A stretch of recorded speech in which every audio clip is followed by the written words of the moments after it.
여러분 안녕하십니까? MBC 뉴스데스크 이어서 전북권 뉴스입니다. 전북 현대가 K리그 최종전에서 승리하면서 극적인 역전 우승을 차지했습니다. 리그 3연패를 차지한 전북은 7번째 K리그 우승으로 리그 최다 우승팀이 됐습니다. 박연선 기자입니다. K리그 챔피언은 올해도 전북 현대였습니다. 전반 39분 손준호의 헤더골로 강원에 1대0으로 승리한 전북은 같은 시간 포항에 패한 울산을 다득점에서 앞서 리그 3연패에 성공했습니다. 우승을 향한 단 하나의 경우의 수, 전북 승리와 울산 패배가 현실이 된 겁니다. 경기가 끝난 뒤 울산의 패배를 확인한 선수들과 팬들은 다 함께 기적 같은 우승을 만끽했습니다. 저요 진짜 날아갈 것 같죠? 저 진짜 하늘을 이렇게 날아갈 것 같아요. 우승 경험이 많은 주장 이동국에게도 어느 시즌보다 어려운 우승이었던 만큼 기쁨의 크기가 남다릅니다. 이런 일이 일어나는구나라는 생각까지 들면서 그래서 2009년 처음 우승했을 때만큼의 감격스러운 그런 팬들에게 공을 돌린 승장 모라이스 감독은 올 시즌 달성하지 못했던 아시아 챔피언스 리그와 FA컵 우승에 대한 의지를 강조했습니다.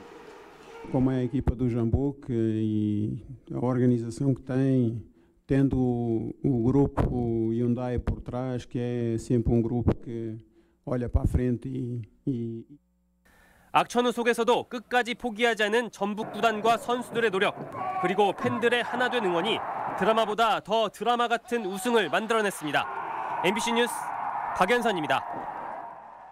도내 건설업계는 정부의 새만금 투자 확대로 최근 수주량이 꾸준히 느는 호재를 맞았습니다. 하지만 올해는 정반대의 상황이 연출되고 있는데요.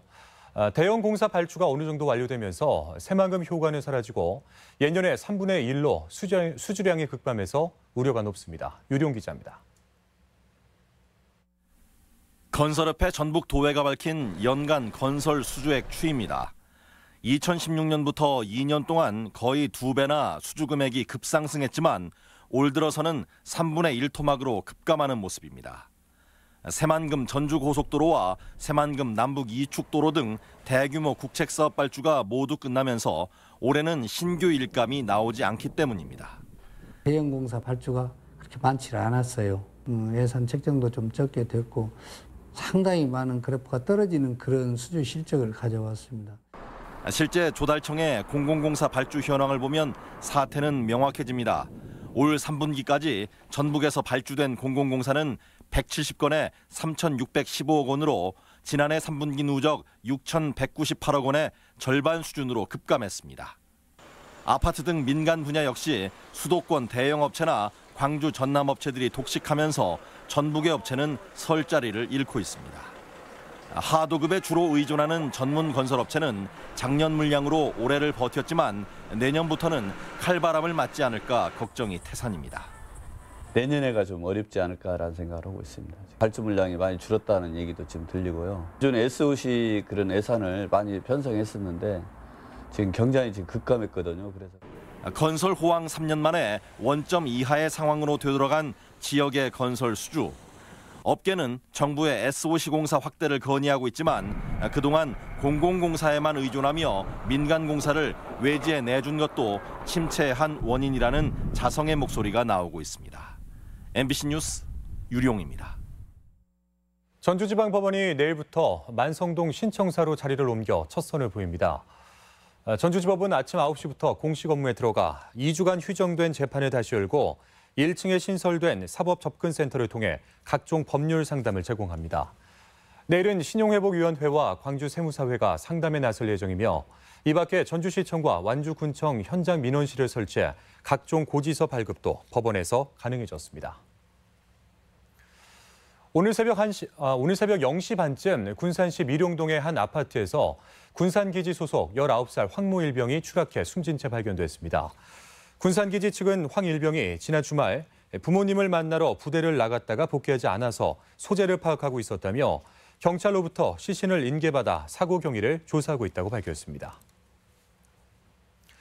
한국당을 뺀 여야가 선거제도 개편을 논의 중인 가운데 전북 의원들의 역할이 주목됩니다. 선거법 개정안을 논의하는 4+1 협의체에는 고창 출신 민주당 홍영표 의원을 비롯해 바른미래당 김관영, 민주평화당 조배숙, 대한신당 유성엽 등 도내 의원 3명이 포함됐습니다. 논의에 따라 도내 지역구는 한석에서 많게는 3석가량이 통폐합 대상이 돼 지역 대표성 확보를 위한 전북 의원들의 역할에 기대를 걸고 있습니다. 휴일인 오늘 전라북도는 겨울을 재촉하는 비가 내렸고 내일부터 본격적인 추위에 접어들겠습니다. 낮 최고 기온은 4에서 7도 분포로 어제보다 6도가량 떨어진 가운데 내일은 영하권에서 출발해 오늘보다 기온이 조금 더 떨어지겠습니다. 기상청은 밤사이 내린 비로 내일 아침 도로가 어는 곳이 있겠다며 교통안전에 유의를 당부했습니다. 장전마을 비료 공장이 주민들의 암 발병 원인으로 확인됐지만 오염물질을 무단 배출하는 비료 공장이 여전히 상당한 것으로 나타났습니다. 익산시가 최근 대기와 폐수 특별 점검을 벌인 결과 지역 내 비료 제조업체 5곳 가운데 3곳이 특정 대기 유해 물질을 무단으로 배출하다 적발돼 폐쇄 명령을 받았습니다. 육가공 업체 등 3곳도 대기 배출 시설을 신고하지 않고 운영하다 적발되는 등 대기 오염 물질 배출이 상습적인 것으로 조사됐습니다. 최근 불거진 라돈 문제 대책 마련을 위해서 아파트를 대상으로 실태 조사가 이뤄집니다. 환경부는 국립환경과학원을 통해 이달부터 4개월간 2008년 이후에 준공된 전국 공동주택 2,000가구에 대해서 겨울철 실내 라돈 농도를 조사합니다. 정부는 이번 조사 결과를 토대로 사용 빈도가 높은 실내 마감재에 실내 공기 중 라돈 기여율 등을 분석해 관리 방안을 마련할 계획입니다. 익산시 인구 감소세가 전국 77개 도시 가운데 4번째로 심각한 것으로 나타났습니다. 익산시에 따르면 지난해 인구수 30만 명이 붕괴된 가운데 올해는 29만 명마저 붕괴됐고 9월 말 현재 28만 9천 명을 기록하는 등 가파른 인구 감소가 지속되고 있습니다. 18년 이후 익산시의 인구 감소율은 3.68%로 고용위기 지역으로 지정된 군산시 1.5%보다 배 이상 높고 전국 77개 도시 가운데 4번째로 높아서 대책이 시급해 보입니다. 전주시의 길고양이 개체수 조절 사업이 탄력을 받고 있습니다. 전주시는 유기견 보호센터와 길고양이를 돌보는 캣맘들의 도움을 받아 중성화 수술을 시행했다고 밝혔습니다. 정부권 뉴스였습니다.